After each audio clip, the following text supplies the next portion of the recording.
hasta que Cristo sea formado. Semana 3, día 3.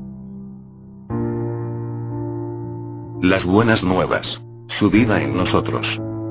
Con Cristo estoy juntamente crucificado, y ya no vivo yo, mas vive Cristo en mí. Y la vida que ahora vivo en la carne, la vivo en la fe del Hijo de Dios, el cual me amó y se entregó a sí mismo por mí.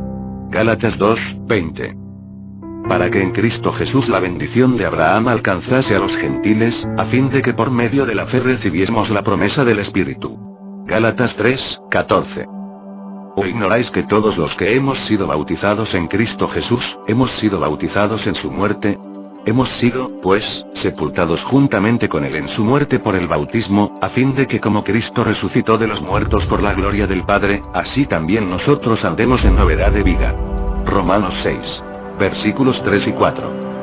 Una manera que Gálatas presenta respecto a experimentar al Cristo todo inclusivo como el Espíritu vivificante, es que seamos identificados con Cristo de tal modo que ya no vivamos nosotros, sino que Él viva en nosotros. Y la vida que ahora vivimos en la carne, la vivimos en la fe de Cristo. Gálatas 2, 20.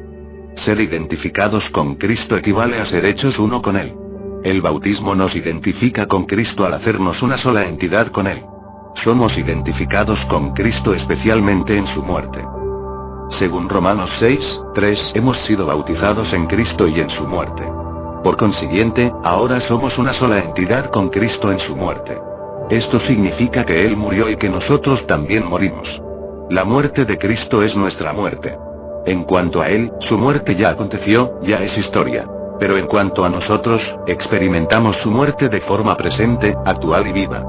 Cuando somos bautizados, somos introducidos en la muerte de Cristo, lo cual hace que su muerte sea nuestra. Una vez que hemos muerto y hemos sido sepultados, ¿cómo podríamos vivir todavía? Hemos sido identificados con Cristo en su muerte a fin de que ya no vivamos nosotros, sino que Cristo viva en nosotros. Y la vida que ahora vivimos en la carne, la vivimos en la fe de Cristo. Vivir en la fe de Cristo significa que el mismo Cristo que vive en nosotros llega a ser nuestra fe. Gálatas 2, 20 dice que ya no vivimos nosotros, sino que Cristo vive en nosotros. Luego añade que la vida que ahora vivimos, todavía la vivimos en la carne, pero vivimos dicha vida por medio de Cristo como nuestra fe. Cristo vive dentro de nosotros, y este Cristo vivo que está en nosotros, finalmente llega a ser nuestra fe. Es por medio de esta fe, la cual es la realidad de Cristo, que vivimos todavía en la carne. Pero tal vivir, en realidad, no es de nosotros sino de Cristo. Vivimos en la carne, pero vivimos por medio de Cristo como nuestra fe. Por tanto, la vida que se menciona en Gálatas 2, 20 equivale a una vida que es Cristo por completo. El que Cristo viva en nosotros debe ser un hecho, y no meramente una doctrina o una proclamación. Cuando nos despertamos por la mañana, debemos invocar el nombre del Señor, y buscar una adecuada comunión con Él, en oración y con la palabra. Si practicamos esto, cuando nos dispongamos a realizar nuestras tareas cotidianas, no solo tendremos la fuerza física producto del descanso, sino que andaremos en la novedad de Dios, aquella que Él ha preparado para nosotros, tendremos un vivir fresco y fragante. Además, invocar al Señor es algo sencillo que podemos llevar con nosotros durante todo el día, y participar así constantemente del Cristo vivo que mora en nosotros. Tomar 2 versículos de la Biblia después del tiempo de comunión que hemos tenido en la mañana y digerirlos poco a poco a lo largo del día, también nos ayudará a experimentar al Cristo que vive en nosotros. No debemos centrarnos meramente en la doctrina de que Cristo vive en nosotros. Más bien, debemos ocuparnos del hecho mismo. Según Gálatas 2, 20, la vida que ahora vivimos en la carne, la vivimos en la fe de Cristo. Ciertamente aún vivimos en la carne, pero vivimos esta vida en la fe de Cristo. No vivimos tal vida en nuestra fe, sino en la fe de Cristo, e incluso, en Cristo como nuestra fe.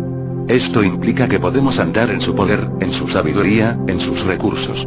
Necesitamos ver que nuestra fe en Jesús y nuestro bautismo en Él implican que Él entra en nosotros y que nosotros somos puestos en Él, de tal manera que Él y nosotros llegamos a ser uno. Él está en nosotros, y nosotros estamos en Él. Esto solo es posible debido a los 2 espíritus. Él es el Espíritu Divino, y nosotros tenemos un espíritu humano. El Espíritu Divino está en nuestro espíritu humano. Por tanto, en nuestro espíritu somos un espíritu con Él. Él murió, y nosotros morimos en Él. Nosotros vivimos, pero es Él quien vive en nosotros. Ciertamente seguimos viviendo, pero no vivimos esta vida por nosotros mismos, sino por Él como nuestro todo, e incluso como nuestra fe. Todos necesitamos ver esto. Esto no es meramente una doctrina, sino que debe ser nuestra experiencia. Amén.